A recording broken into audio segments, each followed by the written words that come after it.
Bem-vindo ao Conselho Consultivo. Portugal ainda tem margem para conseguir atingir o déficit de 5% este ano, como obriga a Troika. É o que considera a Unidade Técnica de Apoio Orçamental, mas só com receitas extraordinárias, ou seja, com a verba da concessão da ANA Aeroportos.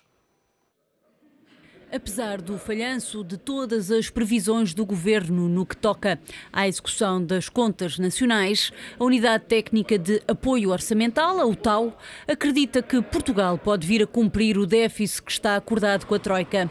Reconhece que a margem para o conseguir é muito estreita, mas possível com receitas extraordinárias, ou seja, contabilizando a verba conseguida com a concessão da ANA Aeroportos, um malabarismo orçamental que ainda aguarda o sim do Eurostat.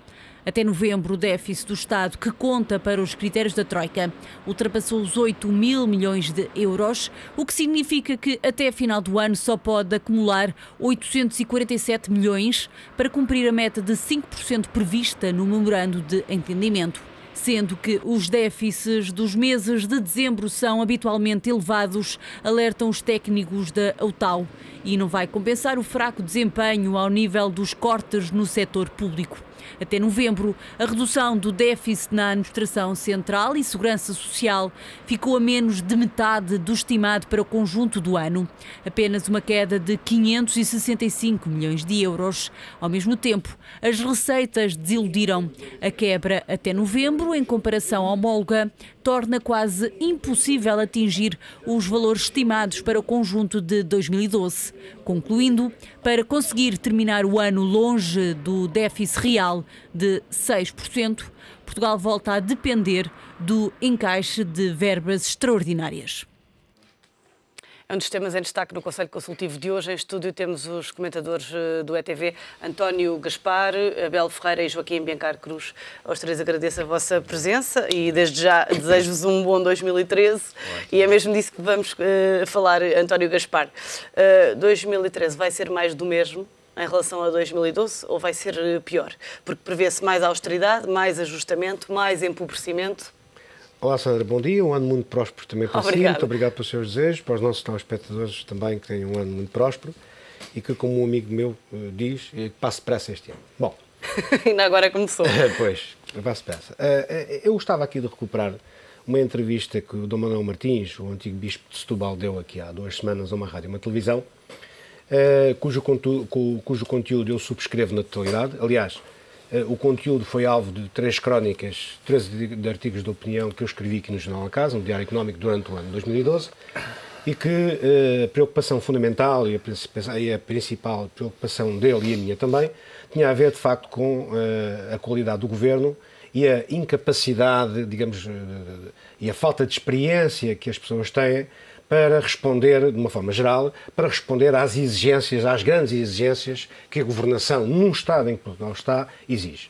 Ora bem, é muito difícil, de facto, com o leque de governantes que temos, responder de outra maneira. Portanto, ou seja, aquilo que eu perspectivo para 2013 é mais do mesmo de 2012. Ou seja, estão completamente criadas as condições para que, em termos da consolidação orçamental, que é aquilo que se pede, ela não vá, digamos, correr conforme está previsto no orçamento, tal como ocorreu em 2012. Ouvimos na peça que o déficit do ano passado poderá ser atingido, de acordo com a UTAU, com medidas extraordinárias. Exatamente. E com as verbas da concessão da ANA Aeroportos. Exatamente. Eventualmente, se tivermos o sim do Eurostat.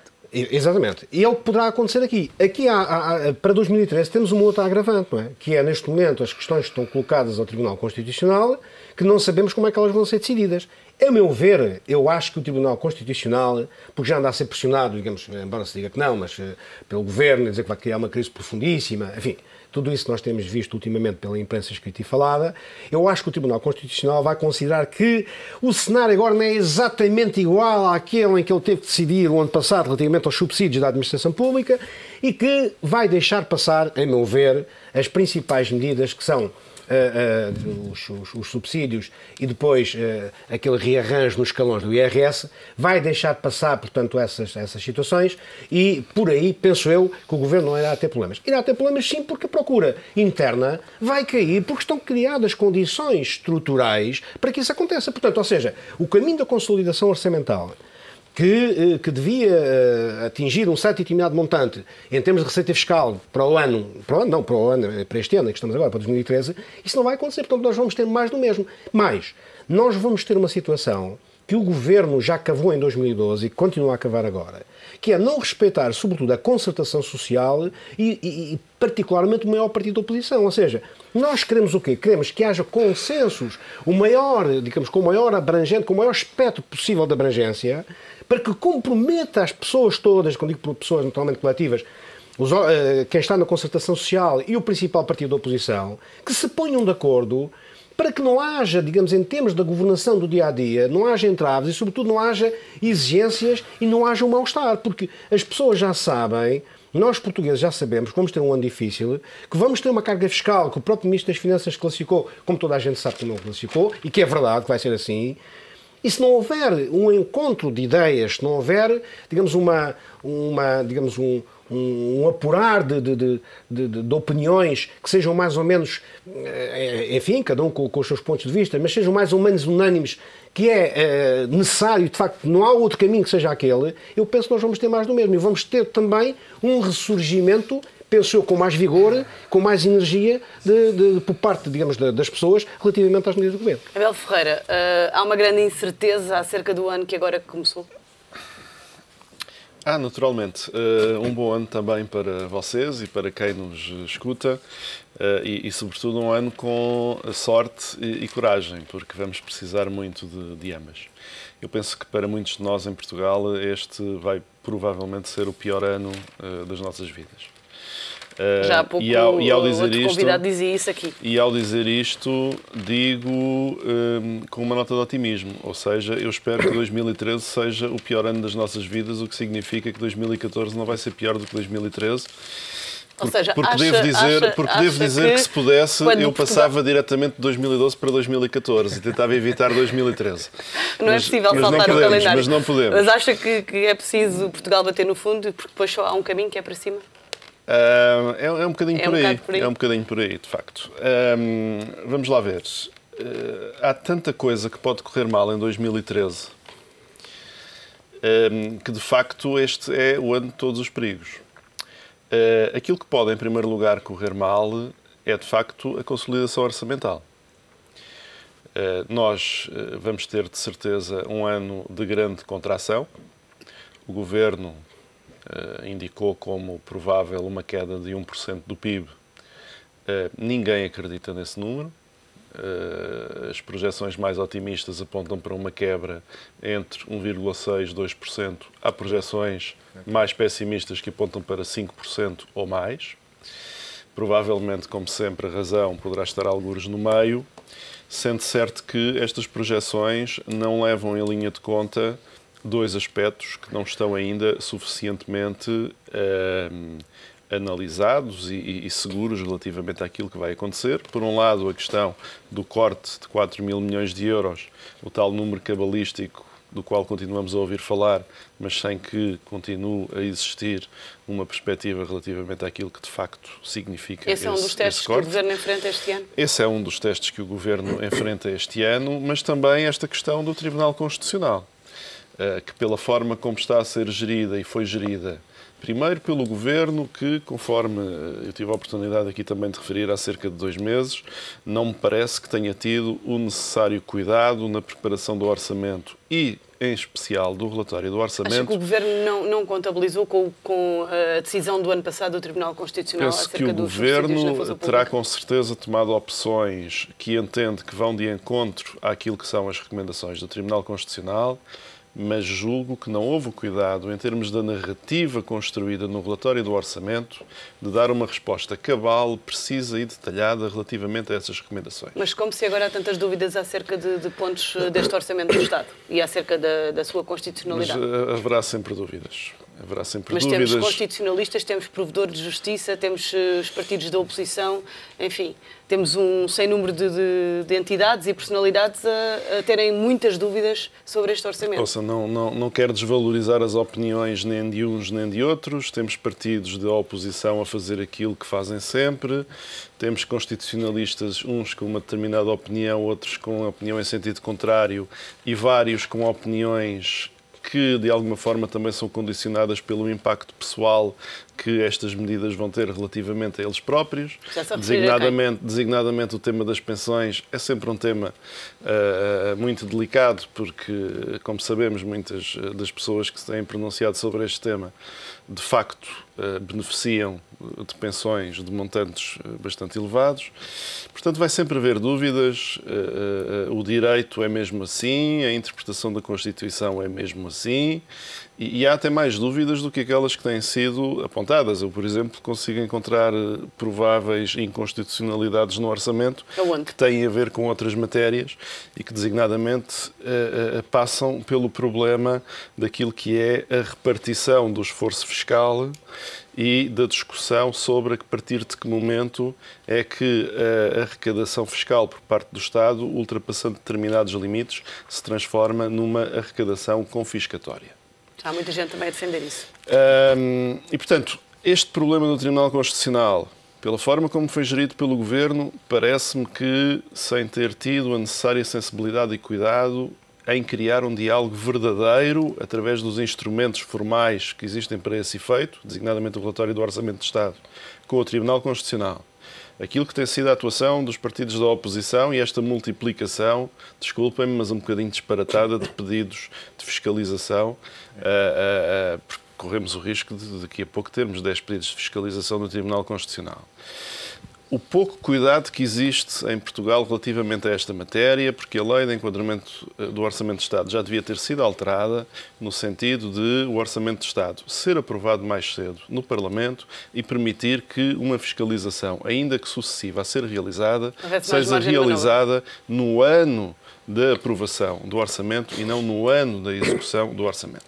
Portanto, nós temos aqui um conjunto de problemas que vão afetar 2013, que vão afetar com certeza a capacidade do Governo alcançar a consolidação orçamental, que devemos recordá-lo, quer em 2010, quer em 2011, quer em 2012, tem sido realizada sempre à custa de receitas extraordinárias.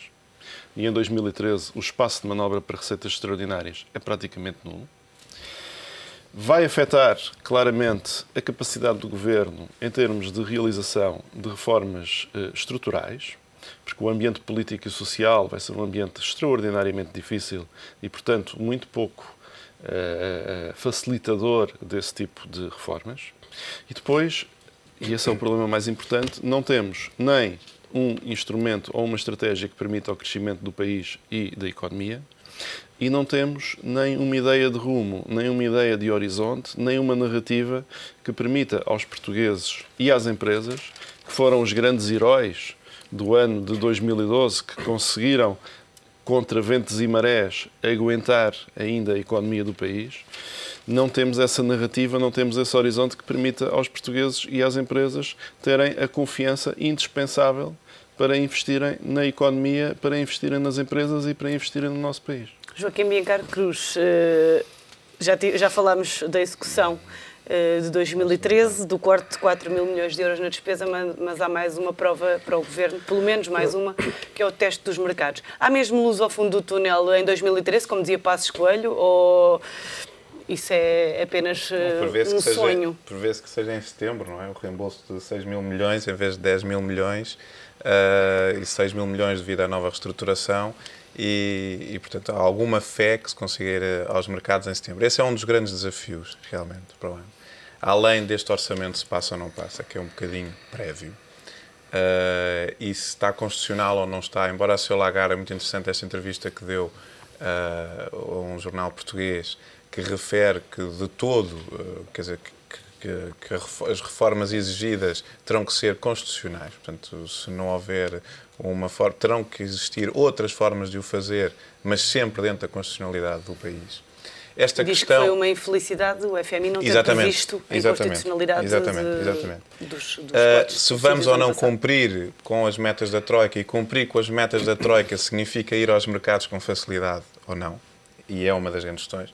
O corte da despesa pública eu considero que é um dos maiores desafios, os tais 4 mil milhões, e tem que haver um acordo, e eu penso que o Partido Socialista tem que ser mais patriótico ao nível do patriotismo, em que o PSD e o CDS foram também assinar o memorando de entendimento, eu penso que o Partido Socialista também terá que criar, se calhar não na totalidade, mas terá que criar ali alguma base de diálogo para esta despesa. Esta despesa mas pública... fazer a pergunta desta forma. A reforma do Estado impõe-se mesmo sem o PS?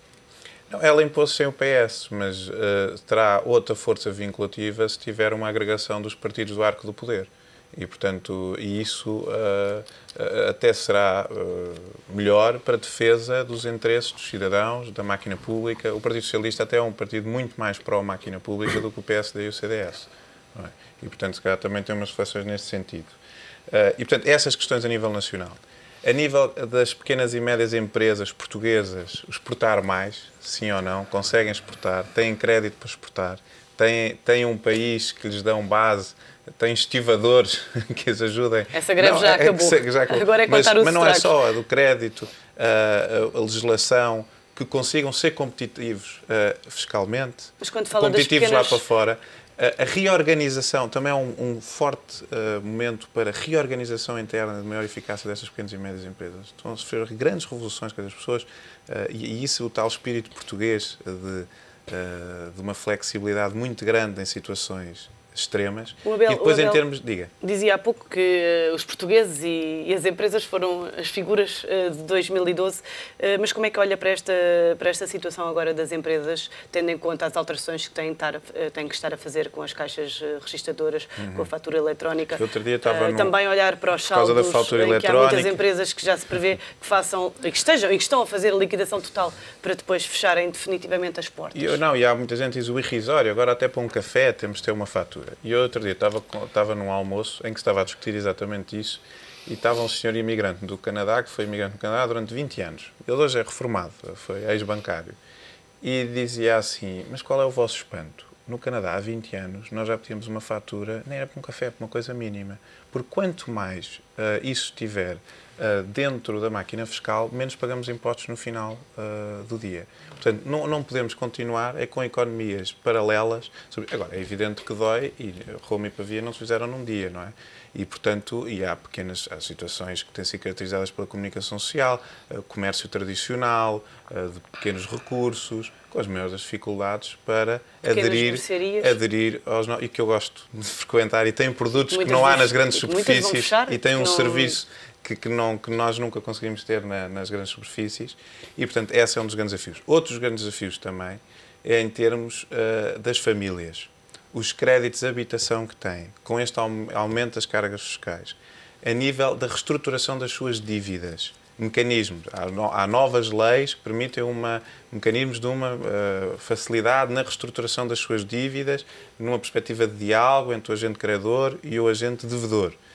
E, portanto, há aqui um grande desafio desde 2013, que realmente faz com que as pessoas digam como o Abel, eu gostava de passar já para 2014. Mas também esse sentimento de 2014 sabem que as pessoas sabem que este ano é considerado, e já era o ano passado, quer dizer, o ano passado já foi um ano mau, mas já dizíamos que 2013 é que vai ser. Sim, eu sabia. E esperemos que hajam, e também é preciso sorte, um grande economista da Universidade Nova dizia também é preciso rezar, não sei, mas para quem acredita, ou ter fé, que realmente 2014 seja um ano de algum volte-face económico para todos. Relativamente ao ponto de vista internacional, não sei se vai... Vamos falar das figuras, se quiser pode começar já. Não, as figuras que acha que vão marcar 2013. A quem é que devemos estar atentos? Do ponto de vista internacional, considero que mais uma vez os Estados Unidos, e com a resolução do Fiscal Cliff, que é um bocadinho mais perturbadora do que nós possamos pensar a nível mundial, e Obama vai agora tomar posse, mas será que será posse com uma espada na cabeça, ou como é que será? Em fevereiro, Itália, as eleições, será que Monti regressa ou não regressa? Já um bocadinho a seguir ao primeiro semestre, as eleições na Alemanha. A Europa, que eu prevê-se que se vai continuar com uma maior integração orçamental, uma maior integração fiscal, uma maior integração... Portanto, o nível de integração europeia vai aumentar no próximo ano. E são basicamente, para mim, estas questões que na esfera internacional, é claro que a China vai mudar de governante, portanto já mudou, mas vai mudar E, portanto, também temos que perceber Muito o que é que vai rapidamente, acontecer a aí. nível nacional, a quem é que devemos estar atentos? Figuras que vão marcar o ano. Não, há uma que vão toda a gente estar atento, que é o Ministro das Finanças, mas isso já está na calha e ele próprio já sabe que estará na calha do próximo ano. Não, sem dúvida, acho que as pessoas devem ser zelosas, mas extremamente exigentes ao Governo, porque o Governo está a criar um programa de austeridade que vem de fora, extremamente exigente. Mas se as pessoas não se queixarem, não forem zelosas, não de forma construtiva, e não é só o protesto pelo protesto, é dizer assim, porque é que estão, não, mas porque é que estão aí por esta via? É que há pouco desta discussão em Portugal. Porque é que estão aí por esta via e uma via similar, com os mesmos efeitos esta, e que causa menos perturbação social? Porque esses são os grandes desafios, é a perturbação social para o próximo ano, não só em Portugal. Já vamos ter em março. António Gaspar, figuras nacionais e internacionais que, na sua opinião, vão marcar o ano. Sim, vão marcar, não figuras, mas dois figurões, não é? Dois figurões em termos nacionais, que é o Primeiro-Ministro e o Ministro das Finanças, que estão, à boa maneira socrática, a tomar posições de arrogância, não é? Que se calhar o Sócrates, nos seus melhores anos de arrogância, não levava à palma. Portanto, penso que o Primeiro-Ministro vai continuar a cometer erros. O Ministro das Finanças, do alto, digamos, do seu pedestral académico e de Ministro, vai impor um conjunto de situações e tratar os portugueses, como tem tratado até aqui, como se fossem, enfim, um bando de ignorantes que andasse por aí, sobretudo em certas determinadas posturas, e que não se coaduna de maneira nenhuma com aquilo que deve ser governação. Portanto, o Governo deve governar, mas deve esclarecer os portugueses de forma humilde, de forma, digamos, muito clara e não, digamos, de uma forma arrogante, como as coisas têm passado ultimamente, sobretudo nestes dois figurões. Em termos internacionais, eu penso que há aqui dois momentos, sobretudo a União Europeia. A União Europeia tem que tomar, de facto, o papel do Tratado de Roma, ou seja, de aglutinador, tem que chamar a si a responsabilidade de um conjunto de matérias que, por inépcia ou por falta de capacidade dos principais, digamos, figuras da União Europeia, não têm sido prosseguidos e não têm sido conseguidos atingir esses hidratos. E depois, por outro lado, também, o próprio Banco Central Europeu, me parece a mim, que irá ter um papel muito importante, ou deverá ter um papel muito importante em 2013, na contribuição que já, enfim, de certa forma, lhe foi dada pelo Parlamento Europeu, relativamente à forma de atuar, não só nos países que estão sobre as missões de ajuda técnica, mas também em outros países que para lá poderão caminhar. O caso da Itália é um caso muito paradigmático, portanto vamos ver o que é que vai dar. Estou convencido que Monti irá encabeçar o novo governo que sairá da Itália, e a Itália será um país em que o Banco Central Europeu e a própria União Europeia deverá estar com muita atenção para não despoltar a partir daí um conjunto de situações muito desagradáveis que depois se iriam repercutir em todos os outros países da União Europeia. No entanto, também gostava de sublinhar aqui que a senhora Merkel tem as eleições, portanto, já este ano, e que, pelo menos a partir das previsões que são feitas agora, irá ganhar, até com algum conforto, e isso poder-lhe dar discernimento para no próximo mandato, portanto, terá mais tempo, para não castigar tanto, digamos, aquilo que tem acontecido hoje nos países membros, particularmente nos países mais, digamos, que estão na periferia da própria União Europeia. Abel, para terminar, a mesma pergunta. Figuras que vão marcar o ano a nível nacional e internacional? Em Portugal é inevitável que olhemos para o Tribunal Constitucional, porque criamos uma situação em que o Tribunal Constitucional tem que tomar uma decisão que se calhar não deveria ter de tomar, e os políticos deviam ter assumido essa responsabilidade e fazer esse trabalho todos de um lado e de outro no seu devido tempo. Devemos olhar para o Banco de Portugal. O Sr. Governador do Banco de Portugal é, nesta altura, uma das vozes mais lúcidas, serenas, que nós temos, e é de alguma forma um farol naquilo que é o apontar de caminhos de crescimento e sustentabilidade em Portugal, e todas as suas intervenções devem ser ouvidas com muito cuidado e muita reflexão. E devemos olhar para as empresas, e devemos olhar sobretudo para as empresas. Nós temos 40 mil empresas em Portugal a exportar. Essas empresas estão a debater-se com enormes dificuldades por falta de crédito e garantias bancárias e, portanto, com muitas dificuldades em manterem um nível de exportações que pode cair, de facto, em 2013. E isso pode lançar-nos definitivamente num ciclo vicioso de desertificação empresarial e de perda de recursos, capital humano, em Portugal. Internacionalmente, naturalmente olhar para a Europa. a Europa deu sinais, a União Europeia deu sinais no final do ano de 2012 de finalmente ter alcançado algum bom senso. Parece haver agora um caminho determinado que poderá de facto levar a um aprofundamento da União Económica e Monetária e que pelo menos acalmou os mercados quanto a um risco de ruptura do euro, que parece agora claramente atenuado. Olhar com muita atenção para os bancos centrais, Banco Central Europeu, mas também o Banco Central norte-americano. Olhar com muita atenção para os principais focos de risco, que são provavelmente a Itália e a Espanha.